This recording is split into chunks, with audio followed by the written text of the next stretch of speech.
Bonjour à tous et bienvenue sur la chaîne Forstar. Donc aujourd'hui nouvelle vidéo deck profile. On va parler d'un leader qui est assez méta-call, Selsurge. Donc bien sûr malheureusement j'ai pas toutes les cartes, donc on ne fera pas une bonne vidéo avec une caméra et on verra les cartes et c'est plus sympa je sais, mais on fait avec ce qu'on a. On repasse sur du Régio IRL, donc les finis les Régio Online où il y a entre 60 et 120 joueurs. Donc ça a des mauvais côtés puisque il y aura moins de pluralité de leaders dans le tournoi, donc ce sera peut-être un peu moins fun.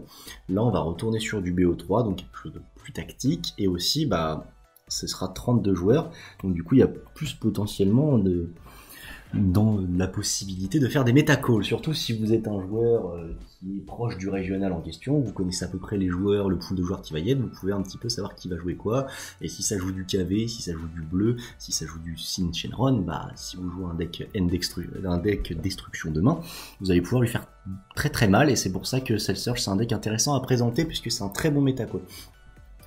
Globalement, la decklist, c'est 95% la decklist qui a gagné le core TCG Online en B1 de Moses Yanak. J'ai enlevé les Big Amour parce que pour moi c'est une carte de side, il en a mis 2 main deck. Il est joué héroïne, moi je joue Xenocell parce que je trouve que c'est un deck quand même, Selsurge, qui manque un petit peu de finish. Après, c'est quand même dur de faire un successeur 12. Ça, faut le savoir, c'est quand même dur de faire un successeur 12. Globalement, ça va s'articuler autour du fait de poser la SLC Xeno à 9 et de mettre une Ribrianne à côté.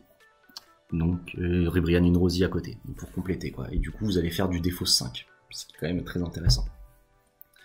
Donc présentation tout de suite du leader, donc quand vous êtes non éveillé, vous allez faire le top 5, vous allez prendre une carte sans la montrer, donc c'est cool, vous pouvez tuto n'importe quoi, une SCR, les pièces qui vous manquent, faire la surprise à votre adversaire, ce que vous n'avez pas lui montrer, après vous défaussez une carte, et dans votre deck il y a plein de cartes qui seront des ressources dans la drop, donc vous faites un CA neutre, mais globalement vous allez prendre une carte qui vous intéresse, défausser une carte qui aura un effet dans la drop, donc c'est cool. Effet Surge, éveil Surge, donc vous éveillez quand vous voulez, vous prenez une carte jaune, une carte verte, vous la mettez sous le leader, vous détapez 2, vous piochez 2. Et quand vous êtes éveillé, vous allez pouvoir faire un Activate Main en mettant une carte sous votre leader dans votre drop, donc vous allez avoir 2 effets Surge quand vous êtes éveillé. Faut que vos points de vie soient 4 ou moins, vous allez avoir un effet qui est très très intéressant et un autre plus situationnel. Le meilleur effet, c'est surtout pour tempo la game, c'est le premier, c'est vous enlevez une carte et jusqu'à la fin du tour adverse, toutes les cartes qu'il va poser arrivent en inertie, donc ce sera un Crusher Ball intégré, c'est cool. Et le deuxième effet plus situationnel, vous allez péter une carte sur le terrain adverse et vous allez après défausser une carte de la main adverse. Donc c'est 2 effets très forts. Le premier étant plus fort, ce qui permet vraiment une défense totale, quoi. Et donc Selsurge, c'est assez intéressant. Présentation des pièces maîtresses du deck, donc 2 unissons, donc des Migra que vous allez voir poser T1, parce que vous avez pas besoin de charger multi, vous allez charger mono vert T1. Et du coup, dès le T1 dans Selsurge, vous allez pouvoir pique vos PV pour être à 4 points de vie le plus vite possible. Comme ça, vous allez pouvoir profiter de vos effets Surge très très vite dans la partie. Et aussi, dès le T1, vous allez avoir la menace des Migra et après Counterplay Freezer. Counterplay Freezer, c'est si vous avez 2 marqueurs ou moins. Si vous avez 2 marqueurs ou plus sur votre unisson, hop, vous pouvez le poser et vous pétez son auto, vous pétez une carte de combat d'un coup de 7 ou moins, c'est cool. Dénigra, quand il subit une attaque, au lieu de perdre un marqueur, vous pouvez choisir de prendre un PV. Son plus 1, c'est gagne 10 000, et son moins 3, vous allez faire T3 avant de poser votre Broly Xeno unisson, votre Dark Broly. Vous allez péter une carte de combat adverse et une autre carte de combat de 3 ou moins en ignorant barrière. Donc c'est cool, c'est vraiment ces 2 unissons sont très fortes et vous allez vraiment en abuser. Surtout le Dark Broly, si vous avez défaussé une carte, vous avez plein de cibles intéressantes à défausser dans votre deck. Votre adversaire va aussi défausser une carte et il va choisir une de ses cartes de combat et la mettre KO. Donc vous allez contrôler son board et sa main, c'est globalement le but de votre deck. En plus, après il y a la combo de, par exemple, vous défaussez la boule. Après vous défaussez le Dabra, vous allez chercher la boule dans votre drop ou une autre dans un deck, suivant au choix ce que vous voulez faire. Et du coup, auto de Dark Broly, quand vous enlevez un marqueur, quand votre adversaire enlève un marqueur sur une unisson par un effet non clé, votre adversaire défausse une carte, donc vous allez faire un CA neutre parce que vous avez défaussé une carte pour chercher une boule, et votre adversaire défausse. Donc en fait vous allez faire du CA par rapport à votre adversaire, c'est assez intéressant comme petite loupe. C'est assez cool. J'ai mis 2 contre, il y en a qui avaient mis 2 shocking, moi j'ai mis aussi un, pour mal la traduire parce que c'est plus marrant, pour le plus mieux. Parce que tu peux l'utiliser 2 fois dans la partie, tu l'utilises une fois un tour et après un tour d'après, votre adversaire s'il oublie qu'elle est dans la drop, et hop, pour 1 vous l'utilisez en défaussant une carte verte depuis votre main et que vous la bannissez du jeu, hop, vous pouvez contrer une deuxième attaque, ça c'est intéressant. Au niveau des super combos, il y a un Guéro, puisque vous allez des fois, si vous touchez pas vos Ribriennes, vous allez pouvoir les mettre dans la drop assez rapidement. Votre Goridro 2 si vous avez besoin de cartes en main. Des fois dans Cell Surge c'est mieux de choisir une carte à mettre en drop que de piocher un, donc c'est pas trop pénalisant le fait de pas piocher, même si Cell Surge est un deck qui a très peu de cartes en main, mais votre adversaire en aura encore moins. L'Android 18, bah vous faites pas de CA, mais vous faites du CA par rapport à votre adversaire parce que vous lui demandez de mettre une carte sous son deck, donc du coup là c'est du 2-2, c'est assez intéressant, ça correspond globalement aux besoins du deck. 4 Ribrianne, hein, parce que c'est un deck discard, 2 Gorille parce que des fois vous allez d'avoir besoin d'un peu de cartes en main, et ça permet d'alterner les plays. Towa. Donc du coup la Towa c'est l'espace temps 3, quand vous allez la poser, vous allez demander à votre adversaire de discard 1, vous allez mettre plus 5000 à votre leader, et avec vous allez taper une carte de combat adverse ou l'unisson, et vous allez faire pareil avec votre leader, donc ça permet de contrôler le board et sa main en même temps, c'est une bonne carte à jouer. Le Goku, quand vous faites défausser une carte à votre adversaire, si votre leader est vert, vous pouvez jouer gratuitement, vous allez taper crit avec, il est unique.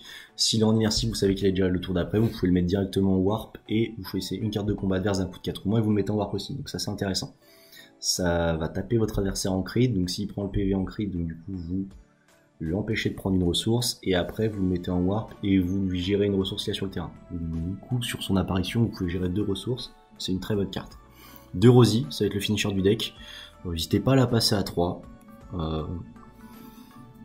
Je pense qu'on peut la passer à 3, c'est une très bonne carte, hein. Quand vous la jouez, elle a deflect, votre adversaire défausse 2, elle a tri-off. Ça permet de gérer un board entier, ça permet de dessouder une munition, c'est très fort. C'est globalement le finisher du deck aussi, parce qu'il y a très peu de finisher dans ce deck. C'est elle plus Dark Broly, ça fait très mal en fin de partie.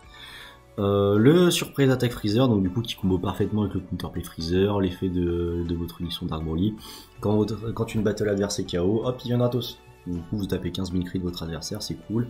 Si vous lui mettez une boule en dessous, vous allez chercher le Xeno Freezer qui a 15 000 de DS, donc globalement là ça va plus être pour gérer de l'unisson.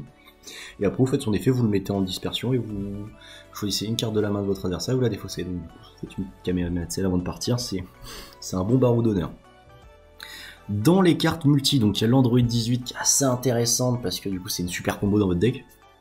Il n'y a pas de sel dans le deck, il y a un sel Xeno à 9, un Xeno Cell à 12, donc du coup l'effet dans la drop va pas se faire, mais c'est une super combo, c'est une 0-10 000 quand vous avez 5 cartes ou moins, donc c'est assez intéressant. L'Android 13 il est très fort parce qu'il est hyper polyvalence, il a un arrival pour un vert, donc vous avez vraiment chargé mono vert, hein, ne vous embêtez pas. Il a 20 000 double frappe, donc c'est parfait pour gérer des unissons, c'est parfait pour mettre pourquoi pas la dernière double frappe de la game.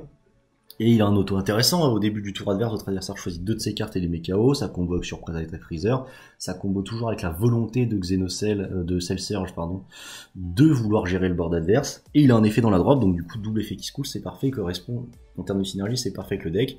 Pour une énergie unicolore, vous choisissez une carte adverse d'un coup de trop ou moins, et vous la mettez KO. Le Krill Android 18, donc du coup lui quand il vient il discard, donc c'est thématique avec Freezer, avec Cell, décidément j'enchaîne les boulettes. Et aussi, quand votre adversaire tape avec une carte de combat, si elle est en rest mode, vous pouvez choisir un de ses mots-clés et le negate jusqu'à la fin du tour. Donc globalement, s'il tape avec une carte qui a double frappe ou qui lui donne double frappe, bah du coup pour une énergie verte, vous pouvez dire non, elle a pas double frappe, tu prends qu'un PV et il a plus de carte en main et globalement il est perdu. Un Zamasu, parce que si vous voyez que votre adversaire il va pas gérer votre counterplay Freezer quand il va être sur le terrain, bah si vous touchez un Zamasu, bah dans Cell Surge, tous les tours de taper avec une carte qui a 20 000 qui fait discard 1, bah ça va vous faire la game, hein, ça va être le petit plus qui peut vous faire gagner.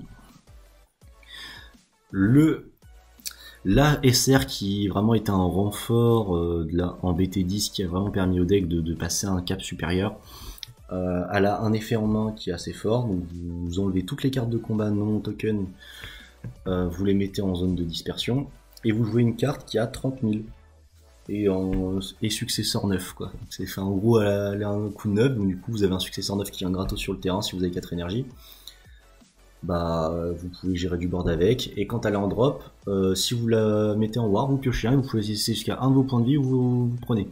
Donc c'est cool parce que Cell Surge a besoin de s'auto-éveil, donc si vous touchez pas vos démirins, ça peut être cool pour gérer pile le moment à 4 PV pour pouvoir faire le crusher, vous l'intégrer.